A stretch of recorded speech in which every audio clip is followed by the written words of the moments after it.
Ranking the Democratic Contenders for President in 2028 by Niall Stanage. Democrats are still licking their wounds from then Vice President Kamala Harris's defeat last November and grappling with the implications of President Trump's second term. For the moment, they are essentially a leaderless party, but that will change in due course. The 2028 presidential field looks wide open from this distance, but some prominent Democrats have already been making moves that seem plainly geared toward the next presidential cycle. The Hill ranked the Republican presidential contenders Sunday. Here are the Hill's rankings of where the Democratic contenders stand. 1. California Governor Gavin Newsom. The California governor, never a shrinking violet, has ramped up his criticisms of Trump in recent weeks, to his apparent benefit. Gavin Newsom has taken to trolling Trump on social media, often with postings that ape the president's idiosyncratic and hyperbolic language. In recent days, he has launched a line of merchandise in Trump's signature red-bearing slogans like "Newsom was right about everything," and declaring in all caps, "Many people are saying this is the greatest merchandise ever made." Yet it is not all fun and games.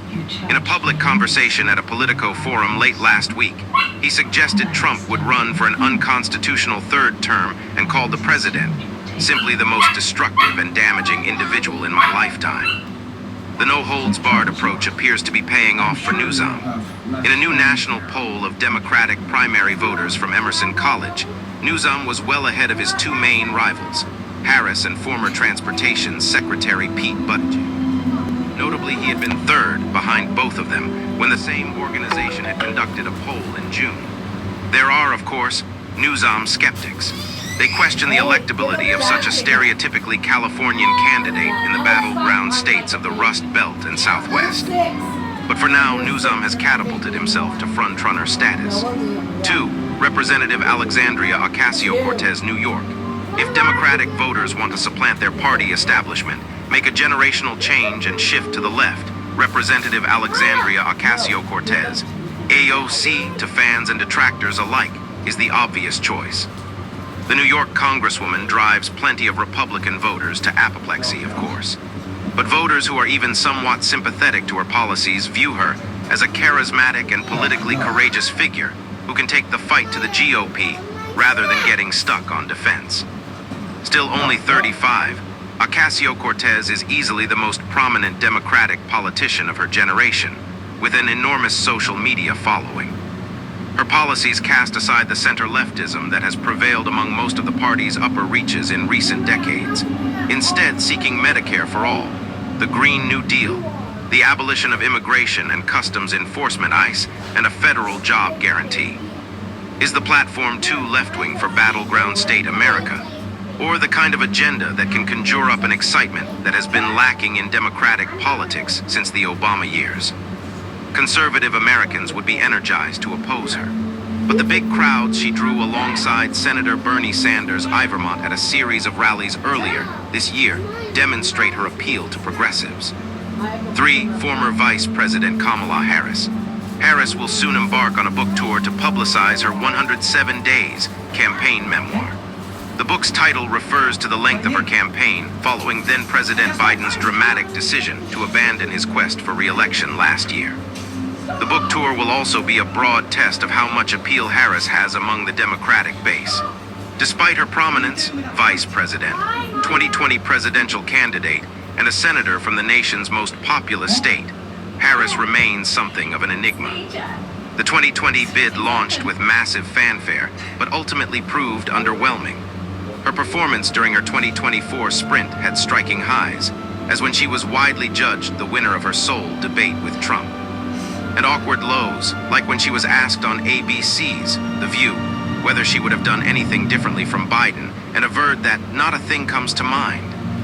If she goes forward with another bid for the presidency, much will depend upon which of two lenses Democratic voters view her through. A candidate who did her best in extremely difficult conditions in 2024 and could do better second time around. Or a politician who never quite lives up to her billing and from whom the party ought to move on. 4. Maryland Governor Weesmore. Governor Weesmore recently found himself in a bizarre Trump-related spotlight. The president claimed the Maryland governor had told him, at the Army-Navy football game late last year that Trump was the greatest president of my lifetime. Moore responded to that on social media with a simple lol and told a Maryland radio station Trump was recounting an imaginary conversation. Video from the game broadcast by Fox News bore out Moore's version of events, with no words close to what Trump had claimed being exchanged. Moore has adopted a kind of news-on-light approach recently, tangling with Trump on social media. At 46 years old, he would bring some of the generational change of Ocasio-Cortez without nearly so left-wing a policy agenda. Moore is not that well-known nationwide yet, however, which also means he has not really been tested at the highest level. 5. Illinois Governor J.B. Pritzker. Governor J.B. Pritzker is yet another Democratic governor who has locked horns with Trump, most recently over the president's musings that he might deploy the National Guard to Chicago or increase the number of ICE agents in the city. Pritzker last week told the Associated Press that it was illegal, unconstitutional, frankly, it is un-American, to send troops into a major American city in the absence of an emergency. In an earlier statement, Pritzker accused Trump of trying to manufacture a crisis and abuse his power. The combative Pritzker, a scion of the family that owns the Hyatt hotel chain, is vastly rich.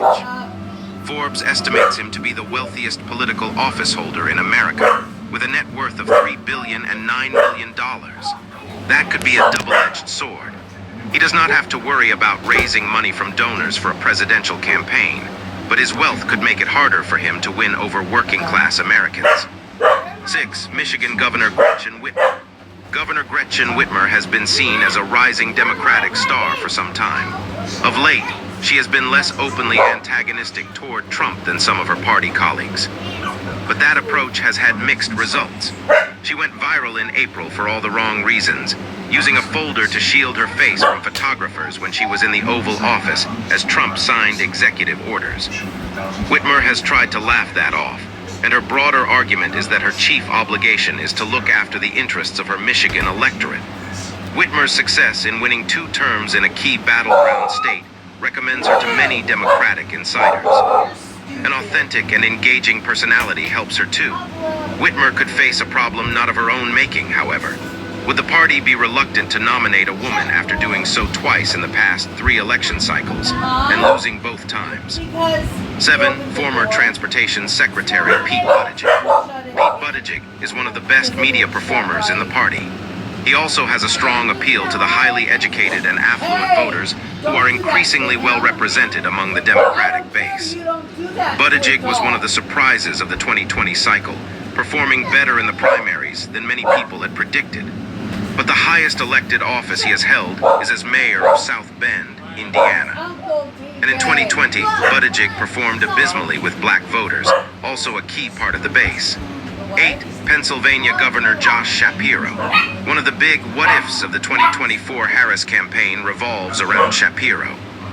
Would he, the popular governor of a crucial battleground, have been a better choice as vice presidential nominee than her eventual running mate, Minnesota Governor Tim Walz? Shapiro is a polished and ambitious performer. He could, however, fall victim to the party's deep schism over Israel and its conduct in Gaza if that conflict remains salient for primary voters in the 2028 cycle.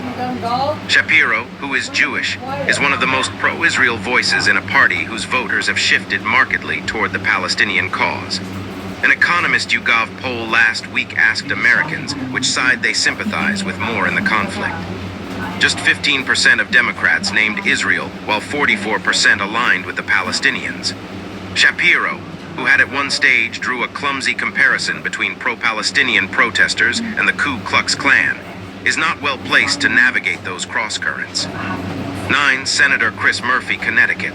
The Connecticut senator could, at least in theory, offer a best-of-all-worlds approach to Democratic voters. Senator Chris Murphy has been emphatic in his criticisms of Trump, whom he sees as a danger to democracy, and has made effective use of social media. But he is also a broadly conventional senator who is not easy to characterize as outside the American mainstream. The challenge for Murphy would be how to outshine some of the bigger names on this list. 10. Kentucky Governor Andy Beshear. Governor Andy Beshear has enjoyed remarkable success for a Democrat in a deep red state. 2024 election coverage, 2024 election news, 2024 election polling data, 2024 presidential election forecast. He won re-election to a second term by 5 points in 2023. That is noteworthy, to say the least, given Trump's 26-point victory in the state in 2020 and his 31-point romp in 2024. Beshear has built that electoral record in part by focusing on comparatively nonpartisan topics like infrastructure investment. But he has held the liberal line on at least one hot-button topic.